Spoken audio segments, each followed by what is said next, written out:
की जरूरत क्यों है, जो मालियाती मंडियों में सोचने के अंदाज के साथ साथ गैर मंतकी रवैये इर्रेशनल बिहेवियर को भी समझे। मुसन्निफ बताते हैं कि जैसे एक नाबीना शख्स हाथी को छूकर उसकी मुकम्मल शक्ल का अंदाजा नहीं लगा सकता, इसी तरह मालियाती मंडियों की मुकम्मल तस्वीर को समझने के लिए हमें मुख्तलिफ शोबों डिसिप्लिन से हासिल होने वाली मालूमात को एक साथ जोड़ना होगा।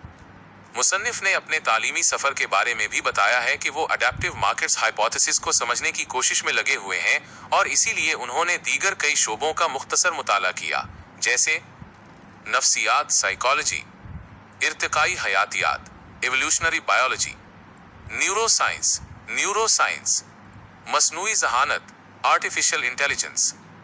इन शोबों में झांकने का मकसद ये है कि हम ये समझ सकें कि इंसान कैसे फैसले करते हैं, उनका रवैया कैसे इर्तिका पाता है और हम बुलबुलों, बबल्स, बैंकों के भागने, बैंक रन्स और रिटायरमेंट की मंसूबाबंदी, रिटायरमेंट प्लानिंग को कैसे बेहतर समझ सकते हैं। इसको घर पर आजमाने की कोशिश न करें। Don't try this at home. इस हिस्से में 2008 के आलमी मालियाती बहरान, ग्लोबल फाइनेंशियल क्राइसिस का एक अमली मिसाल के तौर पर जिक्र किया गया है। बहुत से लोग मालियाती ताकत के सामने खौफ महसूस करते हैं। 2008 का साल वो साल था जब लेमन ब्रदर्स दिवालिया हो गया, स्टॉक मार्केटें तबाह हो गईं और रिटायरमेंट के अकाउंट्स में मौजूद पैसे कम हो गए। ये अहम नहीं था कि आपने 60% स्टॉक और 40% बॉन्ड रखे थे या 30% स्टॉक और 70% बॉन्ड रखे थे। आपने पैसा जरूर खोया।